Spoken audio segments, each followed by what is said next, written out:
My name is Naimeh Shakur. I'm also known by my birth name, Sheila Nortley.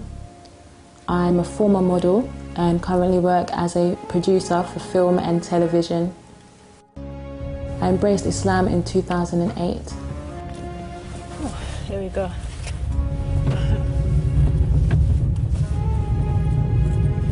I was brought up in Mitcham, born and bred in Mitcham, which is just on the borderline of London and Surrey. It's quite a nice, well, it's got its good parts and it's got its bad parts. The part that I'm from is actually technically more modern. Growing up, it was actually quite a racist area. Loads of NFs, which are National Front people, so, you know, kind of like, they didn't really like black people. But I went to school in Tooting, which was a lot more multicultural. In primary school, there weren't that many Muslim children at all, not that I can remember. Or, to be honest, growing up, I had a lack of understanding about Islam. So I always thought Islam was a religion for Asians and Arabs. So at school, a lot of the children may have been Muslim, but I just would have thought, you know, the Asian kids are of Hinduism or Islam and not really known the difference. But growing up, secondary school, there were 1 or 2 Muslims. And I remember when I was in sixth form, I was about 16, 17, and there was a girl, a Muslim girl, and she didn't cover her hair. And I remember saying to her, "Are you Muslim?" She said, "Yeah." I said, "Why don't you wear hijab?" I said, "Do you believe that God wrote the Quran?" She said, "Yeah." And he said, "You should wear hijab." She said, "Yeah." I said, "So why don't you wear it?" And now looking back, I realise what a forward question that was for me to have asked her. But yeah, that was my first kind of experience speaking to a Muslim about Islam. And there was also a boy in my class called Abdul Hakim, a Somalian boy, and he used to talk to me a little bit, and he said to me, "You know what, you'd make a lovely Muslim." That's what he said to me. And I was obviously a Christian at the time.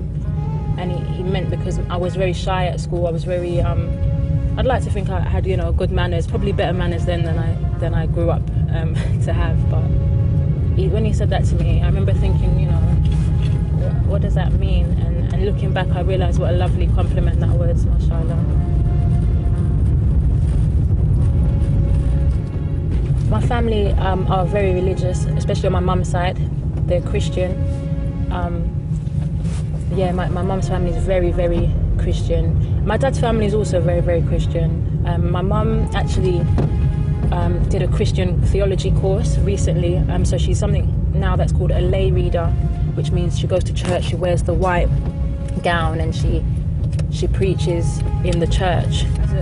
As a young teen, I was very interested in African history, being that I'm obviously from Africa originally. So, you know, I had an idea that there is an answer to all of these questions, but I had so many more questions than answers.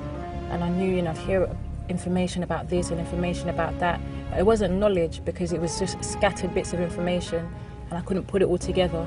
Whereas now that I'm Muslim, it's like everything, I can see the whole picture now. I can see where this relates to that and where that relates to that.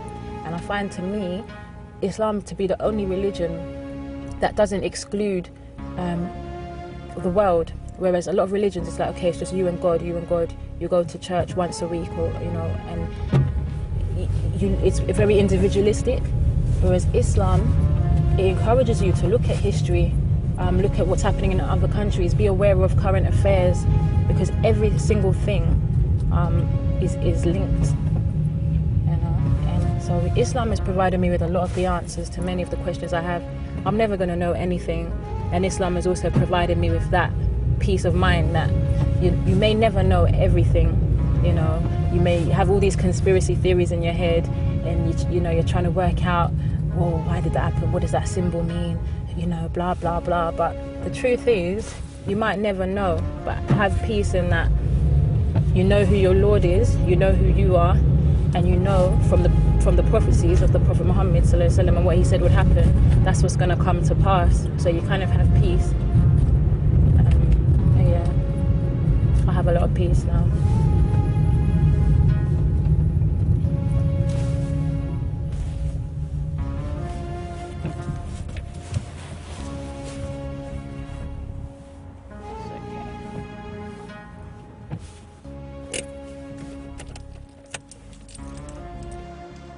as a child growing up in the church, I would go every Sunday to church with my family, and I used to quite enjoy it. My mum's church was a Church of England church, so it wasn't quite, you know, there's a lot of churches which are quite charismatic and they clap and they sing. This church was very formal. I remember getting in trouble for talking and things like this in church, but it wasn't somewhere I particularly wanted to go. I remember when it got to the point when I was doing my confirmation, there's a process that you go through. When you're about 14 and you're old enough to make your own decisions, they do what's called a confirmation in the church to kind of confirm you into Christianity now that you're a young man or a young woman. And it was at that point that the trouble really started, because I started asking a lot of questions. You know, I was a very inquisitive child and I was not stupid. I think I was quite an intelligent young lady, so mashallah. So I would ask questions, and I'd go and I'd ask my questions, and they started to have a problem with that, and they'd be like, oh, she's putting up her hand again. And it got to a point, it got so bad that they said I shouldn't be confirmed. They said, you're obviously not ready. And that's when I thought, how can I have faith in something or believe in something and they don't want me to ask any questions? And my questions were sincere. They weren't to cause trouble, but I wanted to know, you know, why there were so many discrepancies in the Bible. And I think my questions were also making other people say, yeah, why is that? You know, why is this? And they didn't have the answers. And rather than say, we'll find out the answers, they said, you're not ready. And I thought, yeah, maybe I'm not. And it was at that point that I just kind of realised, yeah, there were a few question marks for me about in the religion of Christianity. And I've always been someone who's searching. And that's what I was doing. I was kind of, I was online and I was trying to make Christianity make sense for me, because I believed there was a God. I believed, you know, reading the Bible, I believed a lot of it. I believed in the prophets. I believed that God wouldn't leave us on this earth without giving us a guidance.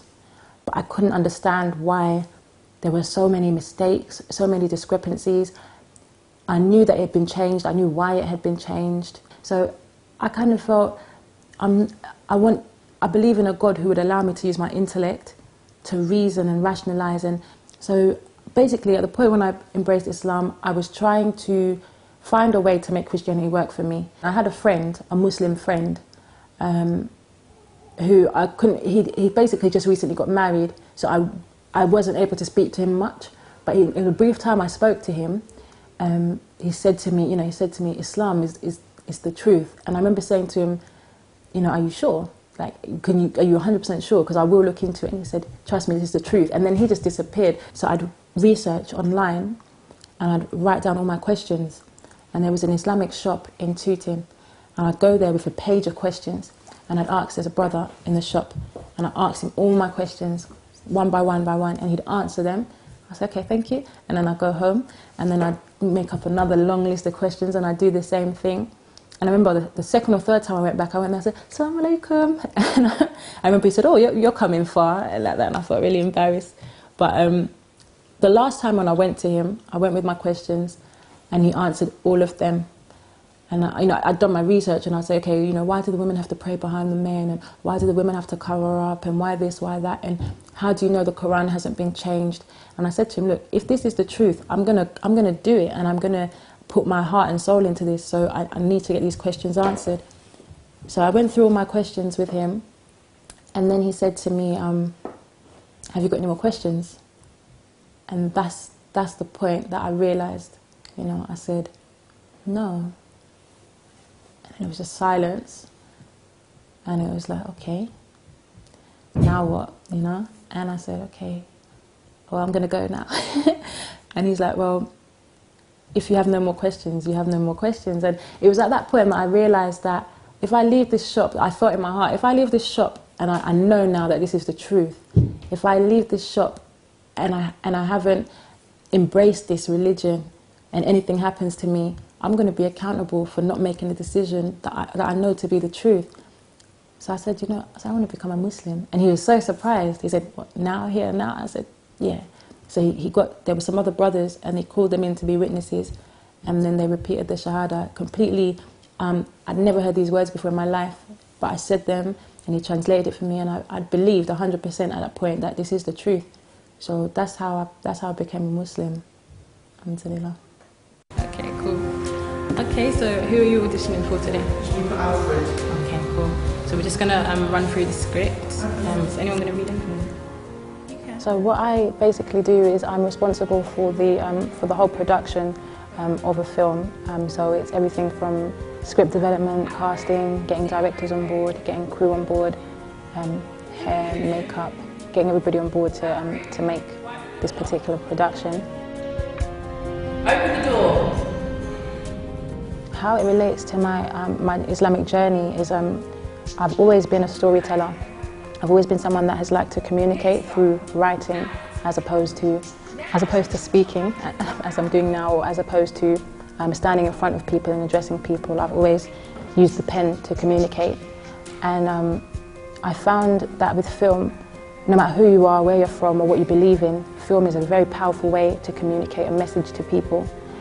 So me being a Muslim, I find it a tool that I can use to share what I think, what I feel, and also to provide a platform for those who have maybe more knowledge or insight than me to express what they believe. And I think that it's evident in my work where my iman is and where my relationship to Allah is. You can see when I was more conscious of what I was putting out there, and when I was less conscious of what I was putting out there, and that's very evident in my work. So there are certain topics that I do not want to promote, there are certain issues that I do not want to promote, and there are also certain issues that I want to highlight, and I want to do that as myself, and as myself I am a Muslim, so that is the perspective that a lot of it will be coming from.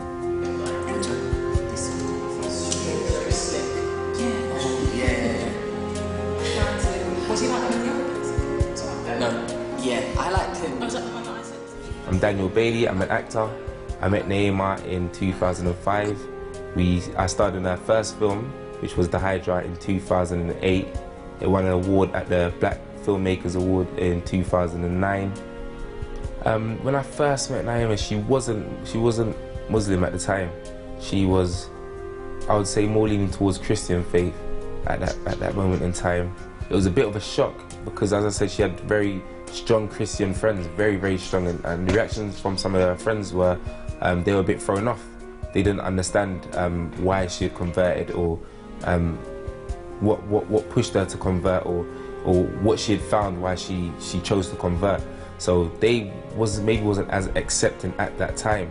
Being a Muslim isn't the easiest thing in the Western world at this time, especially getting into media, getting into that industry is very difficult. For you to be a woman is difficult, for you to be a black woman is difficult, for you to be a woman that's black, that's also Muslim, you can imagine it's very, very difficult. But I don't think she hasn't allowed that to be a stumbling block. She hasn't allowed that to halt her in any way, or hinder her careers or aspirations. She hasn't allowed that to become a barrier, and that's why I love her for that. Because honestly, it's an ongoing battle.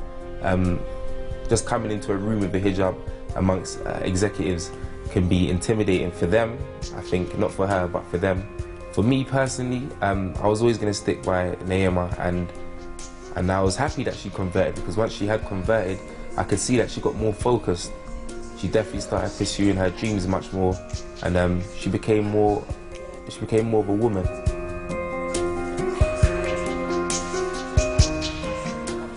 To be honest, my journey in Islam has been very interesting, because when I first reverted in 2008, I did what a lot of people do. I was like, this was like a big secret that I felt everyone had hidden. It was like, this is like a gem of truth that just stands out in a world that is filled with lies and deception. So I just thought, oh my, this is wonderful. This is what I've always been looking for. So I cut off myself from a lot of people, and I just jumped in head first. And for someone with very, very little knowledge, to be honest, I haven't studied intensely. It can be quite overwhelming, and it can be quite excessive. So then I completely stepped away for a while, Now I'm at a place where I'm kind of trying to find the balance and have a balance in all areas of my life with an Islamic core behind it. When you first become Muslim, there's a fear of being judged by your non-Muslim friends. And when you become Muslim, there's still a fear of being judged by your Muslim friends, and you can never ever please everybody. So a lot of people have actually surprised me and said, no, you know, I think it's good what you're doing. Just try and keep sincere and try and keep your intention pure. And I just try and do what I believe to be right. And I've not received too much criticism, though you know, there may be people that may say things not to me, but you know, that's between them and Allah, really, not me. The same message has been out there, where we can provide an alternative, and that is the power of media. My family were much more understanding than I imagined. I was really scared to tell them I was Muslim. Yeah, I remember I told my mum in the kitchen, she was cooking, and it was just a burden on me because me and my mum were so close. We were so close, and I love my mum so much, and I was so scared to upset her. So I was in the kitchen, and I just said, "Mum, I want to tell you something." And she's like, "What?" I said, "I'm Muslim." And I think she probably, I can't remember exactly what her first response was, but she was just very, I was expecting the worst, yeah, and she just kind of nodded, and she was like, okay. I think she didn't really know what to expect, and that was it, and I kind of wanted more from her, but she didn't give too much away. Then it was telling my dad that was the big deal, where I said, "Mum, how am I going to tell Dad? How am I going to tell Dad?" And that dragged on, and I think he went to Ghana and came back, and I still hadn't told him. And I was like, Mum, how am I going to tell Dad? And she just said it. She said it for me. She just said, "Ernest, your daughter's saying she's Muslim." And again, I was very surprised by his response. He said, "Okay." And to be honest, it's my dad that has been very,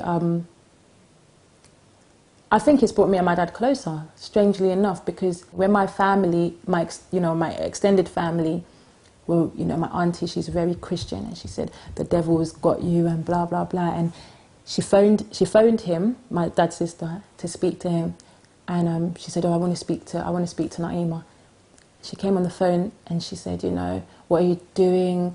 You know, the devil has obviously got you, you're being misled." And my dad took the phone away from her, and he said, he just really defended me. And I was so surprised and so happy. And he said to her, what she believes and what we believe is the same. We believe in one God. But then he said, we worship him through Jesus. She worships him through Muhammad. So I let him finish, and then I said, "Actually, Dad, we don't actually worship through Muhammad. Listen, we just believe we can worship God directly." And he's like, "Really?" And I said, "Yeah." And he said, "Okay." And he'd listen to me, you know. And one time I remember he said to me as well, he said, "If what you're doing is correct, then you have to teach us." He said, because we don't know. And he said, all of our grandma, our great-grandma, your ancestors, as far back as he knows, have all been Christian. And he said, "You're doing something different, and if what you're doing is the truth, you need to tell us about it." And he always would give me these, and he still does, give me these opportunities to speak with him. And I remember when I had the chicken pox, I had chicken pox quite late. I had chicken pox a few months ago, April. And it was horrible. And again, my dad, when I was better, he knocked on my door. He said, "You're better?" And I said, "Yeah." He said, "It's Allah that healed you." And he said, "Allahu Akbar, Allahu Akbar." And I took my phone out and I started recording, because I said, I can't believe it, you know what I mean? And I just, he really does make an effort. When anything goes right for me, he makes an effort. And my mum as well, so I can't complain. You know, the meat in the house is usually, they buy halal. If it's not halal, they'll tell me. You know, and we can now just have a joke and a laugh. Like one time my mum cooked and it smelled so nice. I was like, "Oh, Mum, I can't wait." And she said, "Oh, it's pork." And I said, "Oh, Mum, you're persecuting me." I said, "Why are you persecuting the Muslims?" And we just have a joke like that, because obviously I can't eat it. So now things are okay, but me and my mum, there has been a bit of a distance between us, which has been quite hard for me. Yeah, but we're getting there. Alhamdulillah, we're getting there. Okay, Mom. Hello. Yeah, where have you been? I went to Aisha's for a little bit. We were casting for my new film and all that kind of stuff. So busy. I know. Same here, same here.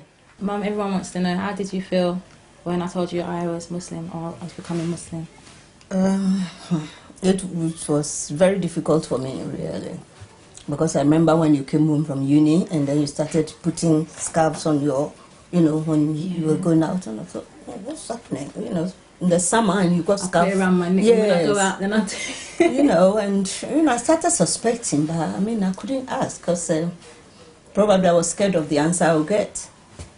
But then eventually, you told me, and I thought, that really took me back a bit. Has it got easier? I think so, even though it's still difficult. But, as you know, I did this interfaith thing on my course. So probably it's opened my eyes a bit to it, but it's still very difficult for me because thinking that I've taken you to church and, I want you to get involved in all these churchy things in my church, where I am now as a lay reader, it's difficult for me. It's really difficult for me. What's the hardest part? Is it the way I dress, or is it when I have to say, I'm going to go pray, or what do you find difficult? I don't mind about prayers at all, because I'm all for prayers. So what do you find? But I think, well, to be honest, I've been saying this all the time, that because of these terrorist things, I just get scared for you.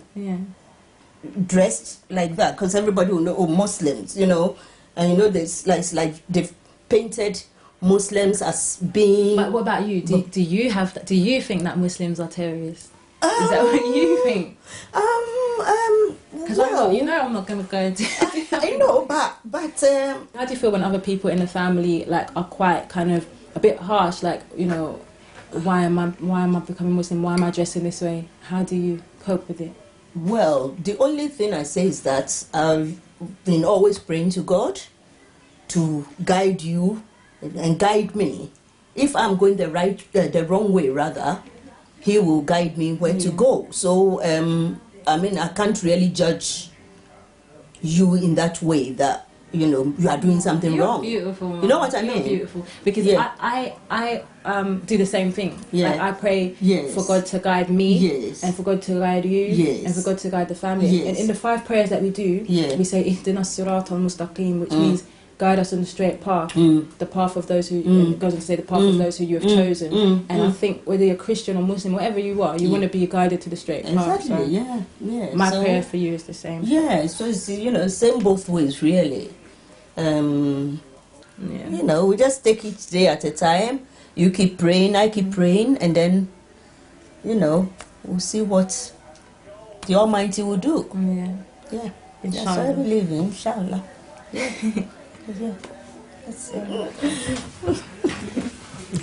A proper cutter, don't be shy. She's so small that I actually just have to hold her. But I love you so much, Mama. Thank you for it. I really, really do appreciate